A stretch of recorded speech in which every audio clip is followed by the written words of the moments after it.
Hello दोस्तों, आपका स्वागत है हमारे चैनल जॉब सिटी अपडेट में। देखिए टीचर साथी, आज हम आपके लिए पीजीटी लेवल 3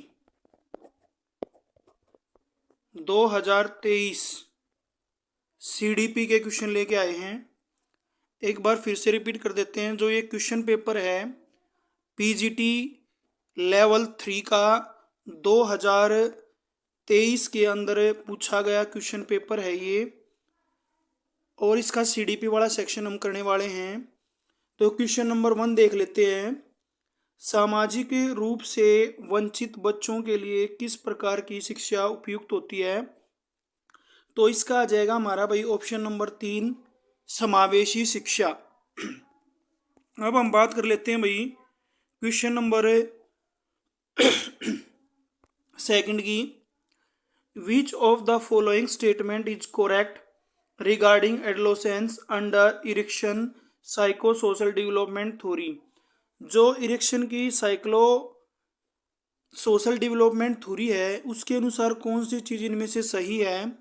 तो ये हमारा आ जाएगा option number 1, ego identity is positive psycho social aspect. अब हम बात कर लेते हैं क्वेश्चन नंबर 3 की। क्वेश्चन नंबर 3 है हमारा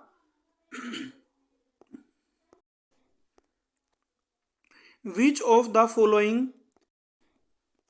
characteristics is not seen in the creative child? तो 3 का हमारा ऑप्शन हो जाएगा ऑप्शन नंबर 4, परंपरागत विचार। अब हम बात करते हैं भाई क्वेश्चन नंबर 4 की। क्वेश्चन नंबर 4 है हमारा, निम्नलिखित में से कौन सी विशेषता सामाजिकरण की प्रक्रिया पर सकारात्मक प्रभाव नहीं डालती है? तो 4 का हमारा ऑप्शन नंबर 4 हो जाएगा, सामाजिक पूर्वाग्रहों का विकास।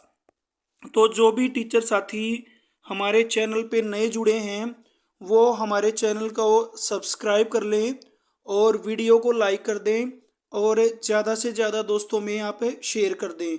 तो आप भविष्य में टीचर बनने जा रहे हैं, तो आपको पता है एक टीचर को मोटिवेशन कैसे मिलता है, जब स्टूडेंट उसकी बात को सुनते हैं और रिस्पॉन्स देते हैं। तो हमारा मोटिवेशन क्या है? हमारे चैनल का सब्सक्रिप्शन। आप हमारे चैनल को सब्सक्राइब करेंगे तो हमें मोटिवेशन मिलेगा। तो अब हम बात करते हैं क्वेश्चन नंबर 5 की। वैग्योस्की का समीपस्थ विकास क्षेत्र संदर्भित करता है? तो ऑप्शन नंबर 5 का हमारा आंसर रहेगा बच्चों ऑप्शन नंबर 3, बच्चा किसी ज्ञान व्यक्ति के निर्देशन में क्या कर सकता है। क्वेश्चन नंबर 6 की बात कर लेते हैं। If a learner does not achieve the expected performance, what type of testing is done to find out the reason? तो हमारा 6 का ऑप्शन नंबर 2 रह जाएगा, डायग्नोस्टिक, निदानात्मक। क्वेश्चन नंबर 7 की बात करते हैं हमें। समावेश केवल दिव्यांग लोगों तक ही सीमित नहीं है, बल्कि इसका अर्थ किसी भी बच्चे का बहिष्कार न हो। शिक्षा में समावेशन का अर्थ किसके द्वारा स्पष्ट किया गया है? तो ये हमारा स्पष्ट किया गया भाई एनसीएफ 2005 के द्वारा। ऑप्शन नंबर 1 हो जाएगा। क्वेश्चन नंबर 8 की बात कर लेते हैं भाई।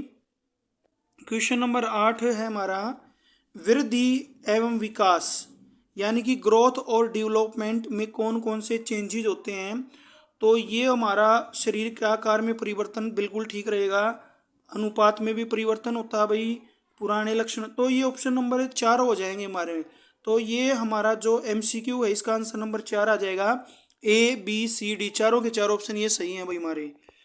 अब हम बात कर लेते हैं भाई क्वेश्चन नंबर 9 की। निम्नलिखित में से कौन सा कथन अभिप्रेरणा का अधिगम पर सकारात्मक प्रभाव स्पष्ट नहीं करता? तो 9 का हमारा ऑप्शन नंबर 1 आ जाएगा, अभिप्रेरणा सीखने के व्यवहार को क्षीण करती है। अब हम बात करते हैं भाई क्वेश्चन नंबर 10 की। क्वेश्चन नंबर 10 हमारा फिर से कूट बेस्ड क्वेश्चन है। इसमें है, कोलबर्ग के नैतिक विकास सिद्धांत के अंतर्गत नैतिकता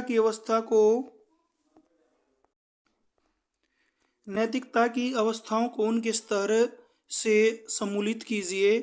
तो ऑप्शन नंबर 10 का हमारा हो जाएगा, जो अच्छे गुड इंटरपर्सनल रिलेशन है और फिर इंडिविजुअल, तो इसका हमें ऑर्डर बताना है। तो सबसे जो पहला नंबर है वो रहेगा हमारा इंडिविजुअल एंड एक्सचेंज, पहले नंबर पे 2 आएगा, तो ये दोनों ऑप्शन में 3 4 में। फिर इसके बाद आता है भाई गुड इंटरपर्सनल रिलेशन, तो ये हमारा ऑप्शन नंबर 4 हो जाएगा। पहले नंबर पे 2 वाला आएगा, फिर 1 आएगा, फिर 3 आएगा और फिर उसके बाद 3 आ जाएगा, उसके बाद 4 आएगा। ये गलत दिया हुआ भाई यहाँ पे, तो यहाँ पे ऑप्शन में ही नहीं दिया हुआ भाई 4, तो ठीक है, ये ऑप्शन नंबर 4 हो जाएगा इसका हमारा। अब हम बात करते हैं भाई क्वेश्चन नंबर 11 की। जब अधिगमकर्ता किसी कार्य को बिना किसी इच्छा या उद्देश्य के अपने आप ही सीख जाता है तो हम उसे क्या कहते हैं? उसे कहते हैं भाई प्रासंगिक सीखना, इंसिडेंटल लर्निंग। क्वेश्चन नंबर 12 की बात कर लेते हैं। Which of the following statement is not true regarding biological motive के रिगार्डिंग कौन सी स्टेटमेंट सही नहीं है?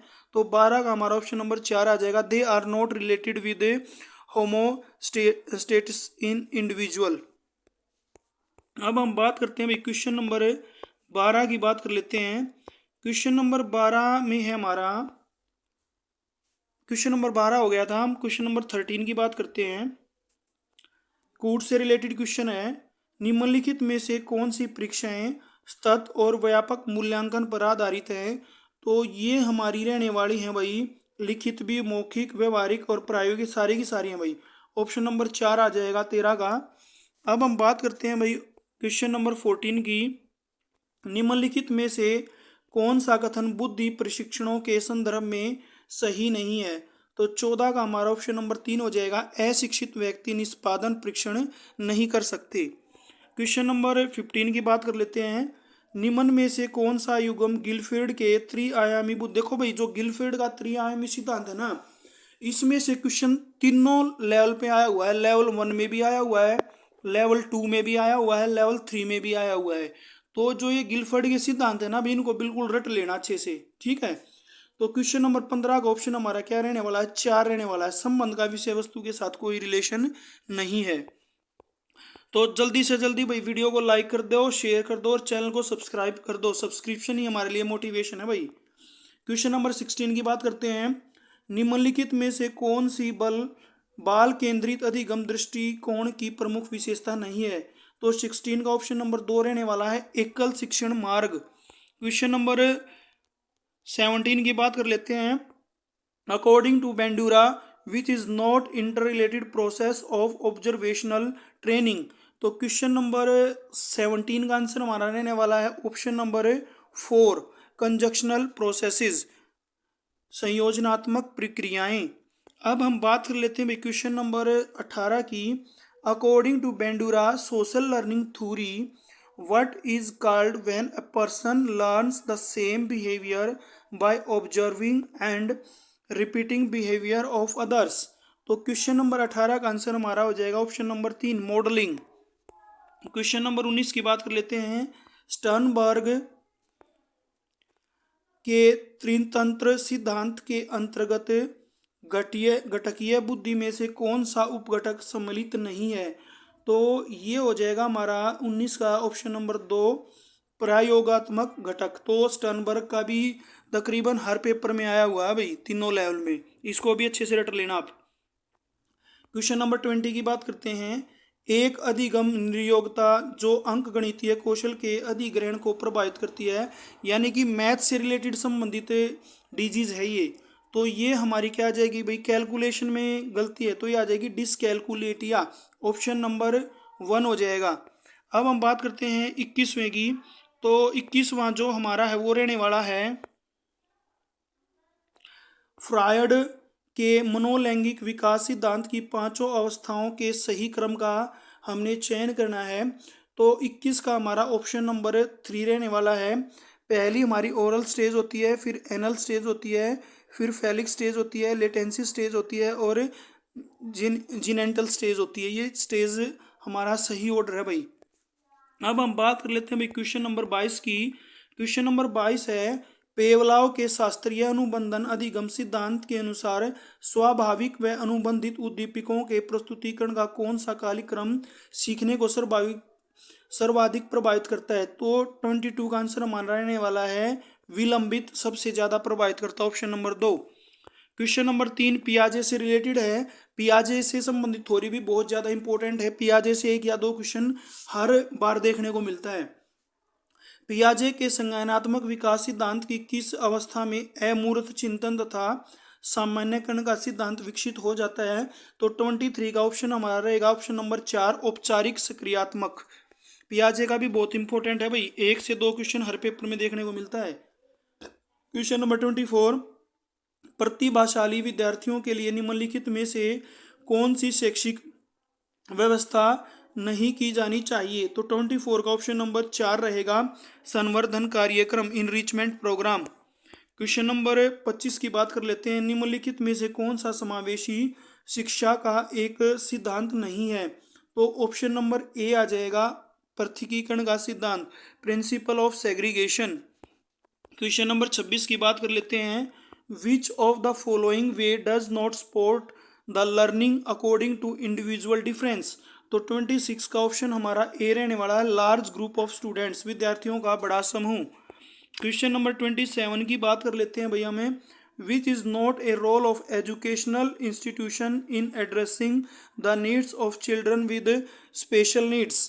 तो 27 का जो आंसर है वो हमारा रहने वाला है ऑप्शन नंबर 2। ऑप्शन नंबर 2 नहीं आएगा भाई, इसमें मेरे को कन्फ्यूजन है, इसका आप सर्च करना और कमेंट बॉक्स में इसका आंसर बताना आपको, इसमें मेरे को डाउट है भाई। अब हेलो बच्चों, हमारा जो 27 है इसका जो आंसर हो जाएगा वो हो जाएगा ऑप्शन नंबर 3 आएगा भाई। Identify their special needs and exclude them from the main streaming, option number 3 रहेगा अभी 27 का। अब हम बात कर लेते हैं भाई क्वेश्चन नंबर 28 की।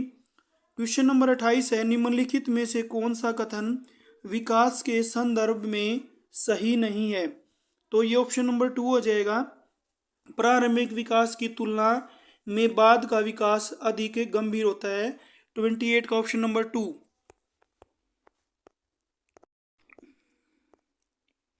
अब हम बात कर लेते हैं क्वेश्चन नंबर 29 की। समावेशी शिक्षा का त्रिआयामी सिद्धांत किसके द्वारा प्रतिपादित किया गया था? तो ये प्रतिपादित किया गया था भाई ऑप्शन नंबर 1 ग्रिफिथ, कूपर और रिंग लॉबेन के द्वारा। क्वेश्चन नंबर 30 और आज का लास्ट क्वेश्चन है।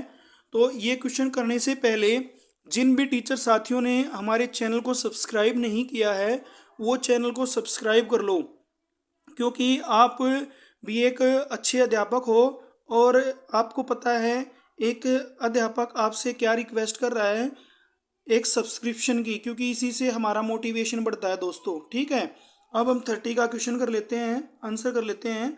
सामाजिकरण का अर्थ क्या है? सामाजिक संबंधों में परिपक्वता आना। सामाजिकरण की यह परिभाषा किसके द्वारा दी गई है? तो ये हो जाएगा हमारा ऑप्शन नंबर 4 हरलोक के द्वारा दी गई है। Like and share and subscribe our channel. Thanks for watching our video.